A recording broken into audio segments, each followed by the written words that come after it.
Welcome to the Patriotic Preachers Podcast, the show that looks at American politics through the lens of a patriot and the light of God's Word.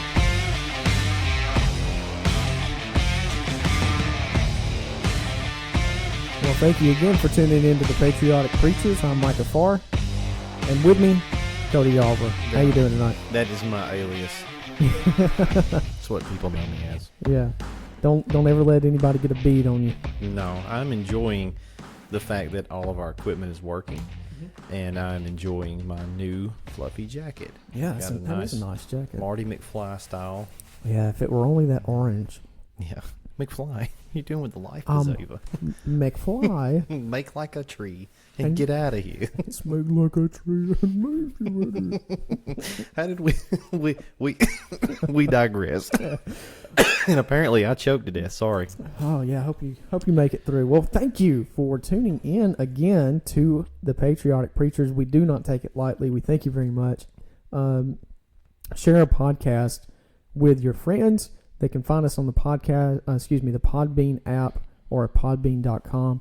If you want to get in contact with us, patrioticpreachers@gmail.com. Also, find us on Facebook, Patriotic Preachers. Leave a like on this podcast episode and comment. Let us know what we're doing right. Let us know what we're doing wrong. We can only grow if we get feedback. I think I'm going to implement another way for them to contact us, just with the trend of the problems we've had tonight with technology. Carrier pigeons. Yeah. So just as a backup. For the technology. Plus, you can eat them. Yeah. If you have to. That's true. That's I'm just saying. Rat with wings. Okay, so to last episode, we talked about United States versus United State. Which one is it? And we fell firmly on the United States part of it. And so, Brother Cody, you posed a question. Are we a republic or are we a democracy? To which I immediately gave you the because that's what I wanted to talk about. That was not any better than my breaks from the last one. This episode. The big guy is still falling. Yeah. I don't know why that sounds like a fat guy falling downhill to me.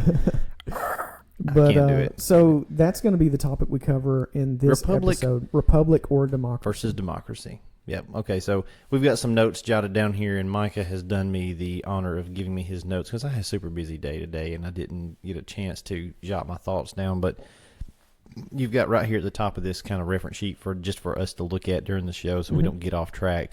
Pledge of Allegiance. Yeah. So right in the Pledge of Allegiance, everybody should know the Pledge of Allegiance. If you live in America, a lot of countries know it.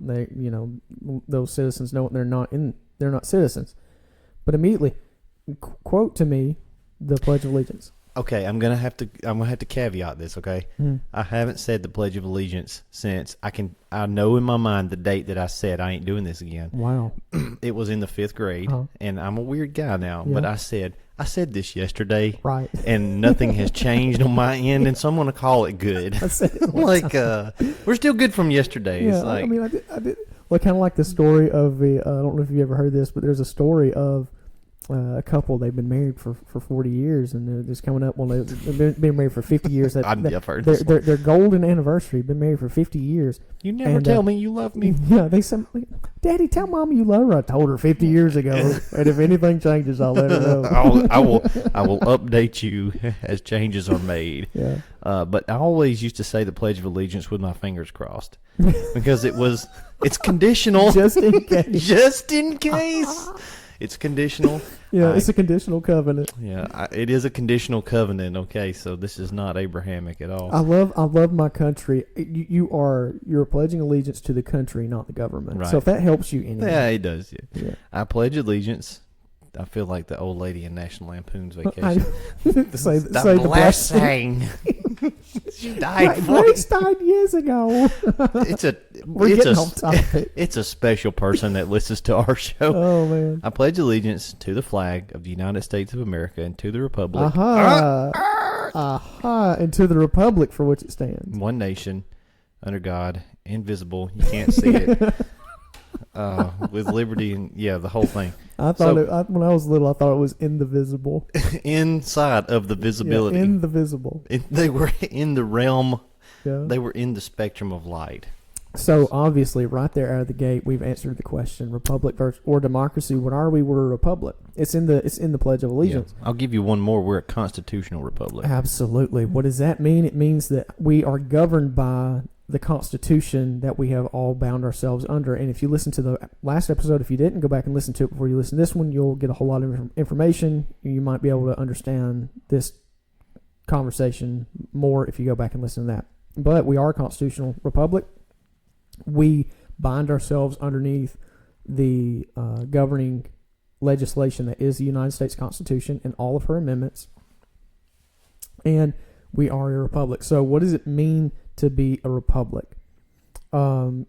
Just as we've said, we have heard it said, we need to protect, that the government protects us, but that the government gives us rights, but it's not the case. The government protects our rights. And we have heard in the course of many, many, many election cycles, I cannot tell you how many times I've heard this statement by both left wing and right wing alike. Mm-hmm. We need to protect our democracy. Yeah. And they say that in the light of the presidential election. Right. That is false. Yeah. We are not a democracy at that level. We right. are a republic. There is a little bit of blending in the country and the way we operate, so mm-hmm. I can see. I'm going to try how to people, explain the different levels of that, but don't fall to that we are a democracy. A pure democracy is 51% of the population right. gets to tell the other 49% what to do. Yeah, and it don't work that way. So we do practice democracy on the state and local level. When you go and you vote for governor, popular vote, 51%. Governor goes in. That's what she wrote. Now, if it's between two people in a primary, there's usually a runoff at the state level because it's got to be between two people, unless there's like a 70%. I don't know all the logistics of three people running for something in a primary. Mm-hmm. But then, even if there's three people running in a general, you still have to have a certain percentage. The general election is the popular vote. Whoever gets the most amount, but that's at the state level and the local level. So you're talking your governor races, your mayor races. If you elect your sheriff, county commissioners, whatever, those local people, it's 51%. You're in. So we are a democracy at that level, but on the federal level, we're a republic. So what's the difference? Let us know kind of the general idea of what a republic does for us, kind of in your own words. The republic ideology looks at the 49%, and it tries to always keep in mind what about the minority. Yeah. So really, a republic is more of, it's funny to me that all the people who jump up and down about we're a democracy, they're all the same people who are supposed to be pro-minority. Yeah. But if we were a democracy, we would be flipped, and we wouldn't have what they actually want, which is somebody looking out for the minority. And I'm good with that because sometimes I'm the minority. Mm-hmm. Okay, so right now the gun owner, conservative, Christian guy, which I guess I check all those boxes, is kind of looked down as not a minority as far as numbers, but we're treated as a minority of opinion. So Republic ideology is always trying to look out for the little guy. Representatives are chosen by the states, 51%. Representatives act on behalf of the whole, so they're not just watching out for their constituents. They're bound. They swear on the Constitution and the Bible that they're going to uphold the law of the land, whatever that got them there, the laws that they voted, the process. So the republic is, like we said a minute ago, it's bound by the Constitution. Mm-hmm. It is amazing. The Constitution, I don't know of another document outside Scripture that's as well thought out. No. You can read the Constitution and wrap your head around how they set up government to work and be like, wow, this is really cool. And then read it again in a month and you'll see something else that they thought of that. And I've thought that before. I'm like, well, what about this? Yeah. And then I'll go and figure out they already thought about it. Yeah. Those guys were really ahead of their game. That's exactly right. They looked at it and they said, okay, so we know we don't want to be underneath a monarchy anymore. We don't want to be governed by one person. But at the same time, we don't want to be governed by mob rule. Right. And if mob rule is the 51%. Right. Whatever the majority says, and you can, at that moment, you can govern on emotion, which is never responsible to govern on emotion. You govern based on who's angry. It's never good to give in to, angry terrorist-minded people.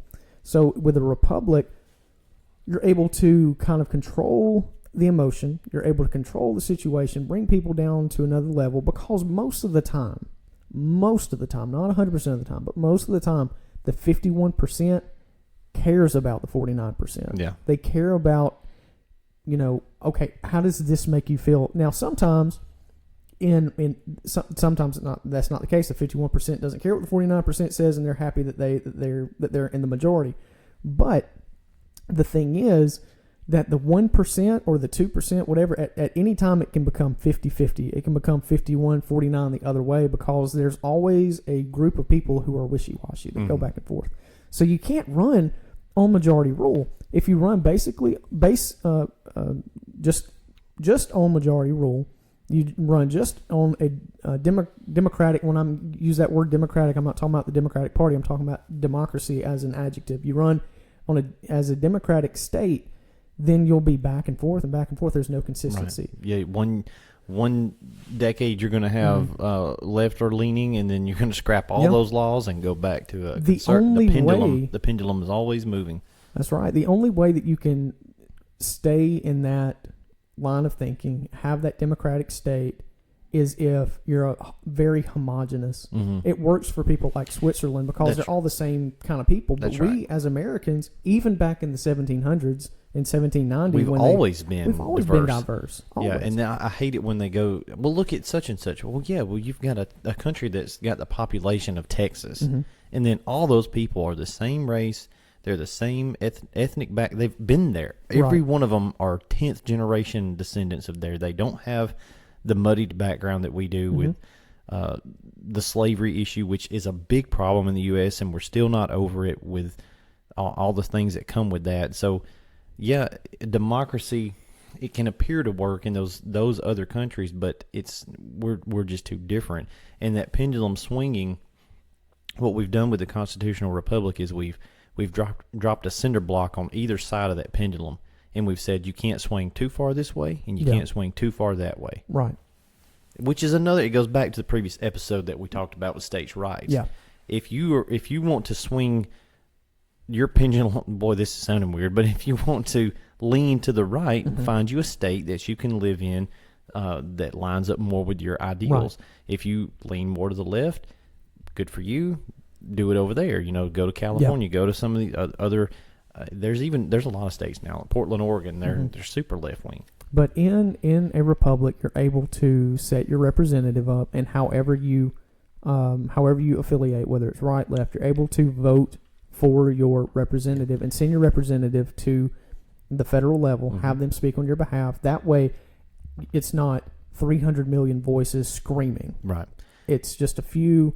And sometimes they're screaming, but it's a few, and you're able to have a conversation about what's going on.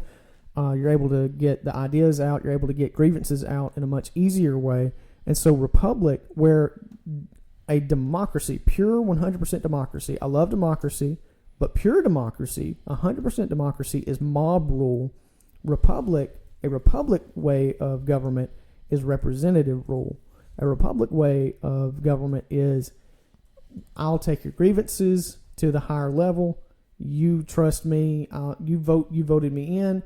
I'll take the 51% and I'll take the 49%, and I will be your I will be both representatives. I'm not going to be just the 51% representative. I'm going to be both. So let me know what you want. And then if the 49% get upset and the 51% are upset, whatever the case may be, that there's always that ability to swing that 1% to 2%, that person won't be in office anymore. So they have to look at the 100% and serve the entirety of that voting population. Yeah, and here's another check and balance in the representative form of government that works.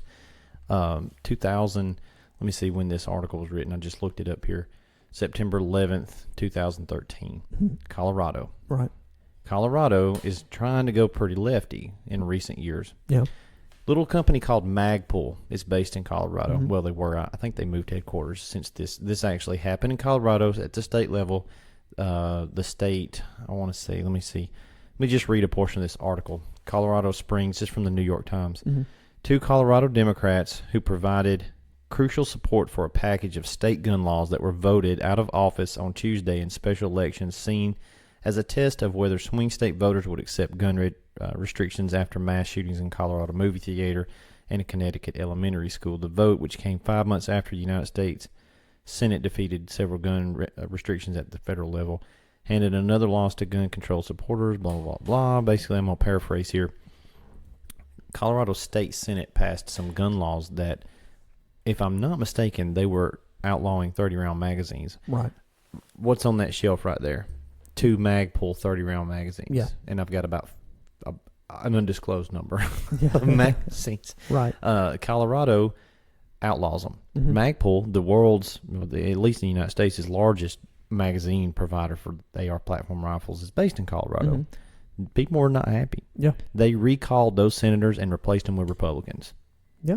That's a check and balance. That's a, hey, you swung too far there, Representative. Right. Let me jerk this leash and pull you back over. Yeah. So 2 senators lost their jobs in a recall. They didn't make it to re-election. They got recalled at the ballot box. Yeah. Somebody set up however how you do that process. Mm-hmm. They went up there and recalled them. And I'm glad that is a possibility in a constitutional republic. Absolutely. And another thing is what a republic does is, because Georgia elects their representatives and California their representatives, and so they are representatives of their states. We're a republic, goes back to last, their states and their representatives, because we're a republic. California can't, because the majority, there are more people in California than there are in Georgia. California can't dictate what Georgia does. Mm-hmm. So we're a republic. Now, California can disagree with what Georgia does. Right. And they can air their grievances out with what Georgia does, because we are a united country, but they can't tell Georgia what to do. And in fact, other states can rise up and say, hey, we're with Georgia on this. Don't try to get too big for your britches there, California. Even if California and Nevada all step up, you've got Alabama and Georgia and Mississippi and Florida that will step up and say, hey, right. We're to the southeast. You go back over there to the west, and you handle your business over there. Do your 4 acres. Yeah, we're a different region over here.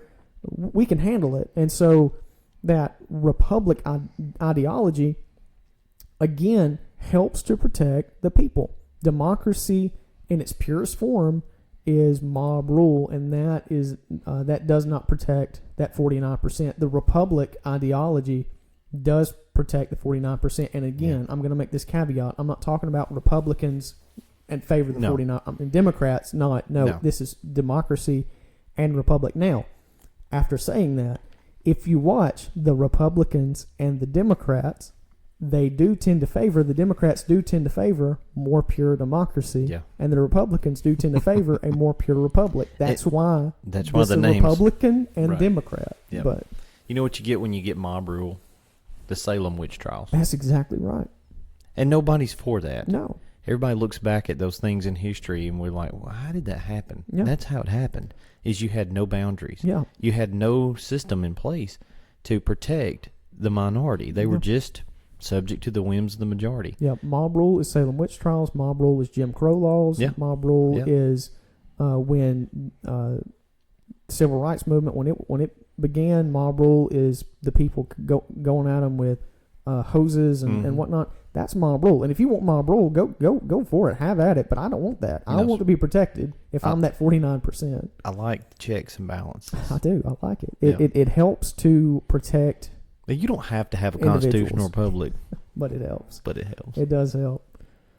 So that's the idea behind republic versus democracy. Now we could go into, and I believe we will. Let's extend this instead of making it another just keep episode. Going. Yeah, because I almost spoiled it a minute ago.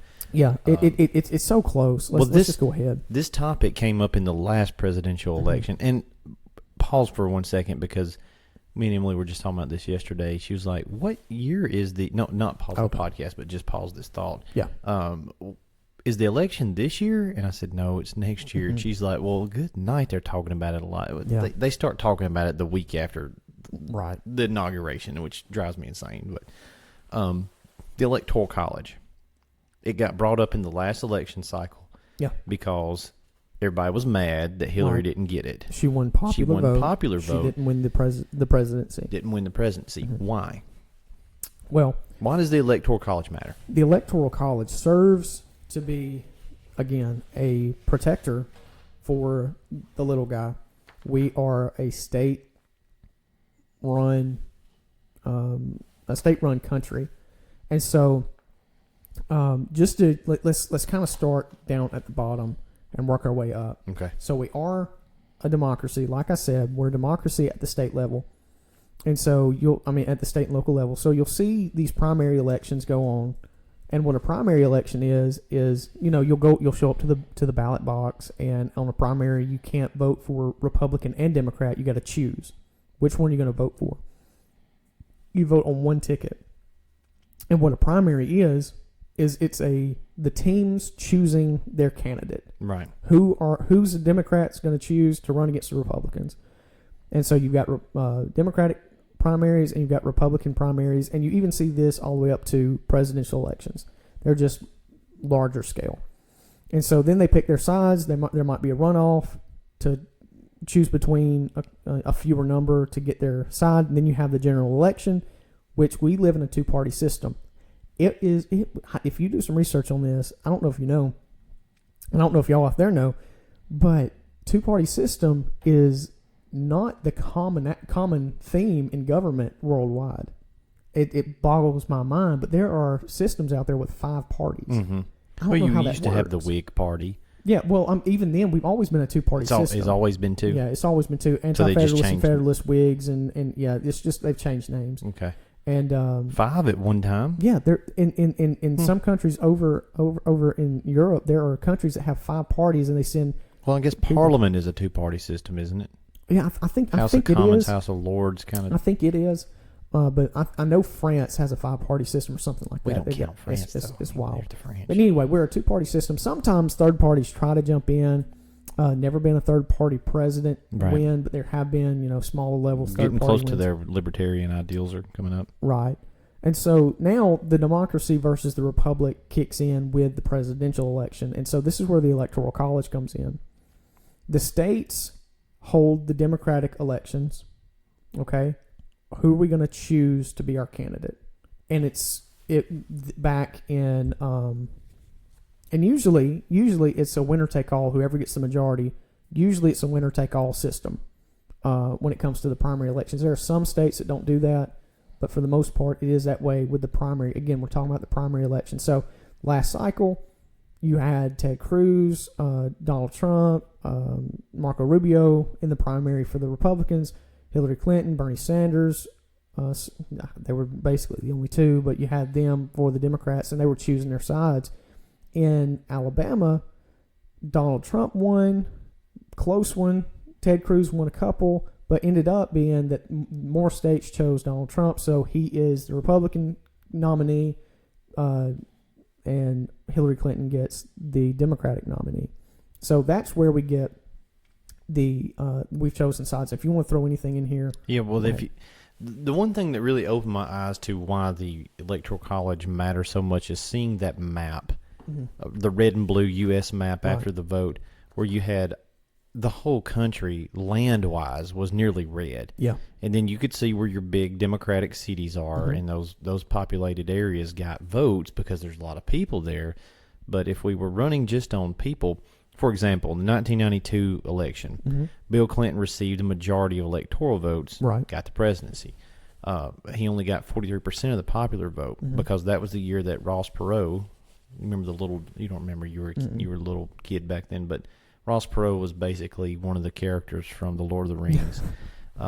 He had a whole bunch of money, and no one thought he was going to get it. I want to say he got like 20% of the vote or something like that, but he swung it to where there was not enough of the vote going to whoever the other. I don't remember who the Republican candidate was, but the Electoral College gave Clinton. He won the Electoral College, and he got the presidency. Yeah, and the Electoral College is there as another check and balance to keep. Rhode Island has the from being just might as well not even show up to the polls because it's really only California and a couple of other Florida and New York. If we were to abandon the electoral college system, basically you'd have tons of candidates pop up because anybody can get it. Then it would be 51%. Right. Whoever is the majority winner. You'd have a swamped. First of all, you'd have a swamped ballot. Oh, no doubt. Because anybody that qualifies can run and hope to get the vote just out of sheer popularity contest at that point. And then, like you said, whoever gets 51%. Yeah, or just majority at that point. Whoever gets the most votes wins. So what we have set in place now, once you get past the primary and get to the general election, with the Electoral College, there are 538 total electoral votes. There was a point, just for a little bit of history, where they were adding votes. They capped it at 538. There can only be 538, so they can change hands. The votes can swap around, and we're actually going to get to that here pretty soon with the census. There's going to be some electoral votes kind of change hands, but there can only be 538. To my knowledge, they may change that in the future, but there can only be 538. So where you get that is there's 435 state representatives. Alabama has right now 7 state representatives, and then you have 2 senators. Alabama has 2 senators. We get 9 electoral votes. So that's 435 House, 100 Senate, because every state gets 2 senators. This is part of the checks and balances where the state representatives are based on your population. 2 senators for everybody. Right. And then Washington, D.C., you get 3 more. So that if you're counting, that's 535. Whereas the 3 to get 538. Washington, D.C. gets 1 representative and 2 senators, to kind of keep things even with them too. So 538 votes. So here we go. When you go into the ballot box to vote for this past election cycle, Donald Trump or Hillary Clinton, in Alabama and in every other state, 48 states, it is a winner-take-all system. The only 2 states where it is not winner-take-all, where you can get partial electoral votes, Maine and Nebraska. But every other state, winner take all. People live in Nebraska? Yeah. I thought it was just like grass and cows or something. I didn't know. But if you live in, let's say, we'll go with Alabama since we're here. If everybody in Alabama, which the likelihood of this is impossible, but if everybody in Alabama 100% voted for Donald Trump gets 9 electoral votes. If half the people plus 1 voted for Donald Trump, so it's 1 more vote for Donald Trump in Alabama, votes for Donald Trump gets, guess how many electoral votes? I'm going to go with 9. 9. Oh, man, that was good. It doesn't matter. Right. Same way in California. So that's how you can get, I think California has like 50-something. I don't know. Yeah, I think it is 50. You can look it up. It's 50-something. But anyway, they have their large number of votes. And so if, let's just say, I don't know how many people they have, but let's just say Alabama has, we'll keep small numbers. Alabama has 5,000 people. 5,000 people vote for Donald Trump. That's 100%. Well, he only gets 9 votes. 501 vote for Donald Trump. He only gets 9 votes. In California, if there's 10,000 people and all 10,000 vote for Hillary Clinton, she only gets 50 electoral votes, or how many electoral votes they have. If 5,001, then same thing, because they've got 10,000 people, the majority elected her. So that's how you can get Hillary Clinton winning the popular vote. If just an insane amount of people go out to the poll and vote for Hillary Clinton, population serves New York, Chicago, Los Angeles. Right. But if a presidential candidate is winning more electoral votes by even just like Donald Trump did in this past election, it was insane. A perfect example. He was eking out wins in Kentucky, eked out a win in Pennsylvania, eked out a win. I mean, it was insane. If you want a good laugh, go back and watch the Young Turks meltdown on the electoral night. Oh, Florida was hilarious. No, and some of the major news channels as well, but it's definitely the Young Turks. If you don't know who the Young Turks are, they're the largest left-leaning YouTube channel. And for you older folks out there that may not understand, YouTube is huge. Okay, so it's massive. By the time me and Micah are 50, media will be completely revamped. Oh yeah, YouTube is the second largest search engine in the world. So you've got Google, and and then YouTube. you got which they're the same company. Yeah. But people use Google, people use YouTube. So go to YouTube and look up the Young Turks election night coverage. It's funny. It's hilarious. To watch them slowly realize that, Hillary's going to win. Hillary's going to win. She may not win. It's okay. Okay. Win. Frankly, she never had a chance at winning. Okay. And so then that creates the question, the argument rather, since Hillary wins the popular vote, well, shouldn't the electoral college is just outdated? Shouldn't it be I heard that done so away much. with? And just to be honest, when I was a freshman and a sophomore in high school, because I knew everything, I felt that the electoral college was outdated and it should be done away with. I've said that more recently than that because I didn't understand it. Yeah, it because it's just thrown in your face. You don't know what's going on. But the thing is, it protects states like Rhode Island. Like you said, Wyoming. Check this out. Wyoming has 3 or maybe 5. It's one of those numbers. Not many electoral votes. I think it's 3. I want to say it's 3. But presidents rely on Wyoming because it might come down to that state. Right. Those 3 in these close races. It's insane. But if not for the electoral college, you would never see a presidential candidate in your state unless you were Illinois, mm-hmm. and only if you lived in Chicago. They would only cater California, to those places. Los Angeles, and New York City. Yeah. That's the only places that they would really cater to, the only places they would really show up and really care about, because that's where the population is. Are you old enough to remember the Florida recount? Al Gore in 2000? Bush? Yeah. Oh, yeah. Was it 2000? Al Gore and Bush. Yeah, I guess it was 2000. Yeah, I remember it, man. Trucking ballots around on Penske trucks and... Yeah, that was when I gained my love for politics, was in 2000. Can you do a George Bush impression? We'll try to... That's not bad. Identificate. Amerificate. I love his laugh. Mission accomplished. I like George W.